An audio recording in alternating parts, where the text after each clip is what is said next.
Thank you, Chairman Huckabee. I am now pleased to introduce your commencement speaker, Chancellor Ted Mitchell.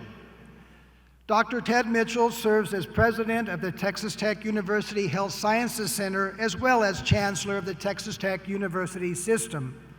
A Longview native, Dr. Mitchell earned his bachelor's degree from Stephen F. Austin and his medical degree from the University of Texas Medical Branch.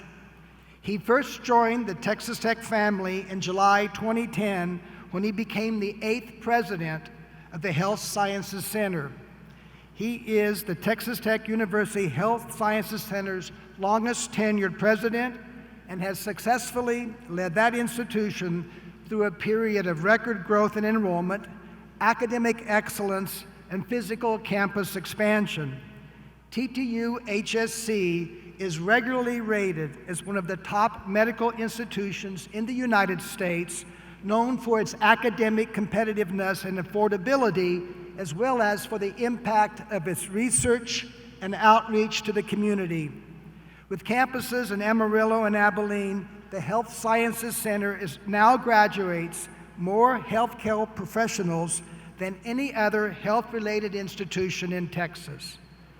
In October of last year, Dr. Mitchell was named Texas Tech University System 5th Chancellor.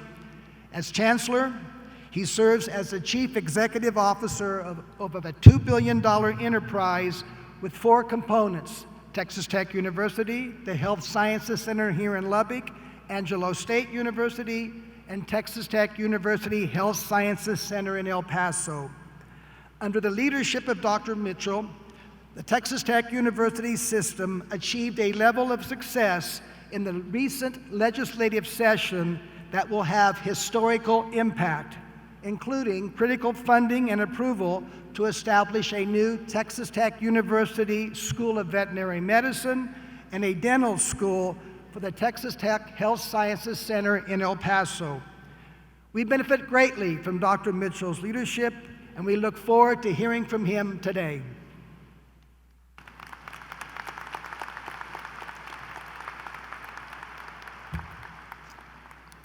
What a great day it is today.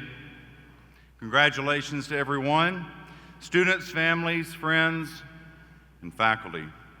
Thanks for being here for our summer commencement. Across the country, there have been some ferociously hot temperatures recently. The meteorologists are calling this extremely dangerous, but here in Texas, we just call it Saturday. I want to visit with you graduates about choices. I saw a great example of this on my way to work just the other day. I stopped to fill up for gas at a gas station, and as I was pulling out from the pump, I saw 2 fellows at the pump next to me who were both filling up. One had just stepped outside of his cable television truck. He looked a bit flustered, obviously in a hurry. He was on the phone and interrupted his conversation to ask the other guy, "What time is it?" The other guy, having finished filling up, was climbing back into his car. As he pulled away, he glanced down at his watch, looked up, and said to that cable TV guy, "It's sometime between 8 and noon." Ouch. I felt bad for the cable guy. He probably gets that a lot. I know that was not nice and probably not a good choice.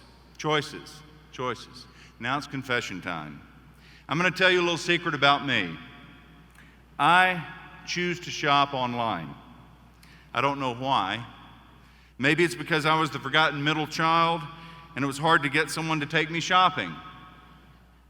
Maybe it's because my dad, like so many of his generation, was a very pragmatic guy who did not indulge his children's every materialistic whim. Maybe it's because my wife gives me too much monthly allowance. I'm not sure, but it's a choice that I make. Truth be told, I think the real reason I choose to shop online is that I'm an emotional shopper. I mean, think about it. The commercials online and on TV are hard to resist. Many of them just speak to me, and before my wife can find out, something is being FedExed to our house.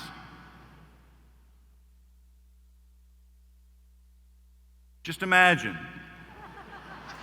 how good each of us in this arena would look if we committed ourselves to using this ab roller on a daily basis? I've got several. And fellas, I want you to answer me this. Can you see this on the screen? Yeah. Answer me this, guys. Where does this guy live? Come on, you can say it, yeah. In a van down by the river. How could anyone possibly pass up this t-shirt? Seriously. And then there is the coup de grace of all memorabilia.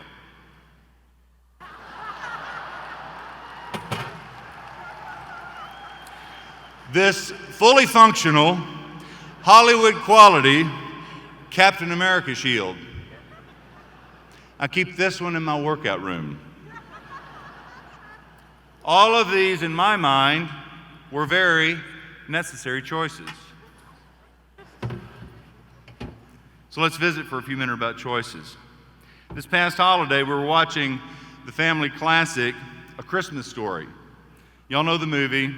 It's the one with Ralphie, the young boy who wants one thing for Christmas: a Red Ryder, carbine action, 200-shot range mall air rifle, a BB gun.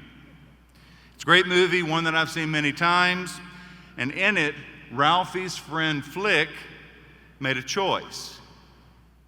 He chose to stick his tongue on a frozen flagpole after receiving a triple dog dare from their buddy Schwartz. Yeah. How'd that work out for him? We all make numerous choices each and every day. Some choices are better than others.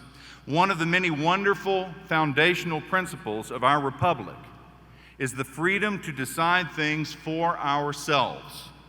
Each of us is free to make our own choices. However, we are not free from the consequences of those choices.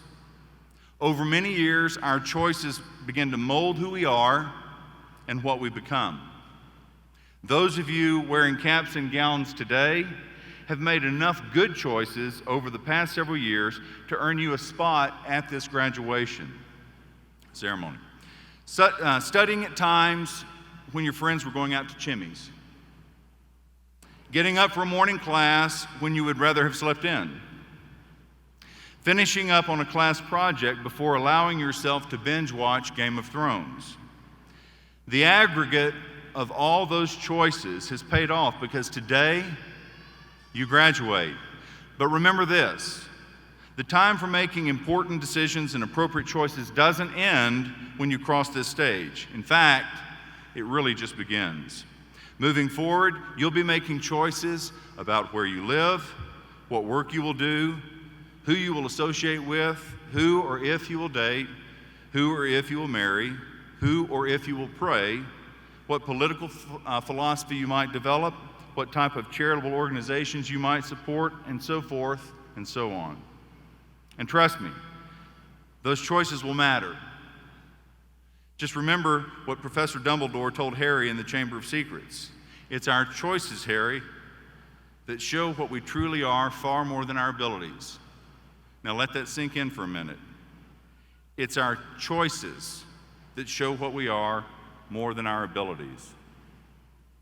So today, celebrate with your family and friends about the good choices you've made up until now. Moving forward, I'd like to give you a few of my own suggestions about making choices in the future. Number one, choose to be gentle with others and yet strict with yourself. This is not easy, because our tendency is to judge others by their actions while judging ourselves by our best intentions. Think about it. If someone else is late to a meeting, they must not have planned ahead. But if we're late to a meeting, it couldn't be helped, because we need to stop and get gas and a cup of coffee. If someone else cuts ahead of us in traffic, it must be because they're a terrible driver or an inconsiderate jerk. But if we cut ahead of someone else in traffic, it's important because we had someplace crucial to be. If someone expresses a political opinion that we disagree with, it must be because they are ill-informed, unintelligent, or anti-intellectual. But if we express a political opinion that they disagree with, it's only because we are more thoughtful, more caring, and more intelligent. The fact is, we never truly know someone else's situation, which makes it impossible for us to pass judgment on them. Therefore, a good rule of thumb is to choose to be kind with others and give others a break. But discipline yourself so that you might continue to grow intellectually, physically, spiritually, and societally. Number 2, choose to be aspirational. Don't settle. Michelangelo said, "The problem with humans is not that we aim too high and fail, but that we aim too low and succeed." It's always more comfortable to stand back while others step forward and make decisions, but don't be that person. Don't undersell yourselves. Each of you has received an education designed to be used, to be stretched, to be challenged. Don't let it go to waste, because if you do, you'll be choosing to let others make decisions that impact you and perhaps someday your family. Number 3, choose to ignore the naysayers. One of our nation's most vibrant leaders was President Teddy Roosevelt. He exuded the kind of energy commensurate with an emerging industrial powerhouse called America at the dawn of the 20th century. But it's his personal story that is so compelling for all of us to remember on a day like today. TR was always the underdog, a sickly child with asthma and eyeglasses, who no one would ever have predicted to become a cowboy, an athlete, a soldier, an explorer, an adventurer, and eventually the 26th President of the United States. This begs the question, how did he do it? The answer is actually quite simple. He never chose the easy path. He chose to challenge himself and believe in himself even when others did not. Most importantly, he chose never to listen to those who belittled him. One of my favorite quotations comes from this extraordinary person. I'll paraphrase it for you. "It is not the critic who counts, not the person who points out how the strong one stumbles or where the doer of good deeds could have done them better. No, the credit belongs to the one who is actually in the arena, the one whose face is marred by dust and sweat and blood, the one who strives valiantly, the one who makes mistakes, the one who comes up short again and again and again and yet still gets back up, the one who spends himself or herself in a worthy cause, the one who at best knows in the end the triumph of high achievement, and who at worst, if he or she fails, at least fails while daring greatly, so that his or her place shall never be with those cold and timid souls who neither know victory nor defeat." No, it is not the critic who counts, it is the one in the arena. Choosing to be the best you can be is rarely easy, but it's always rewarding. We live in crazy times. Our Texas Tech family was tragically reminded of this over the past weekend when a man filled with personal demons took the lives of so many who just happened to be shopping at Walmart in El Paso that day.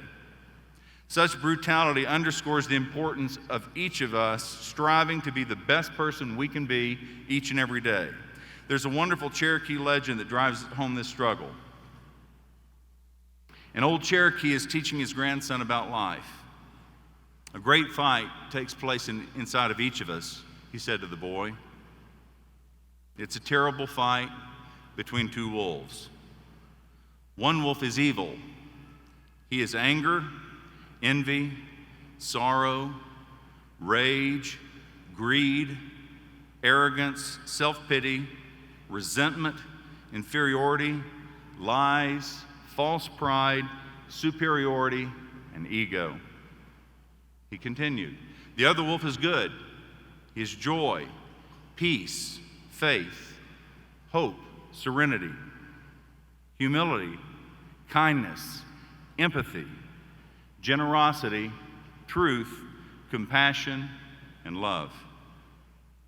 This same fight is going on inside you and inside every other person too. The grandson thought about this for a minute and then asked his grandfather, which wolf will win? The old Cherokee replied, it's quite simple, the one you feed. We must never let our own personal struggles and shortcomings be the cause of others' pain. Nobody should be upset by results they didn't get from work they didn't do. Hold yourself accountable. Whether you're here today for the first time or whether you're receiving a master's or a doctorate, as college graduates, you are in an elite group of peers. So today, you're on leave. Today, be proud. Today, have fun. Today, enjoy a toast with your family and friends at Chimmy's. But tomorrow, get out of bed, determined to make the right choices for your future. If you do, I am confident that there is no limit to the things you can accomplish for yourself, your family, your community, and even your country.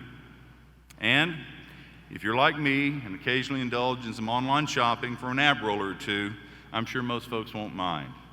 Congratulations, Red Raiders, and Godspeed.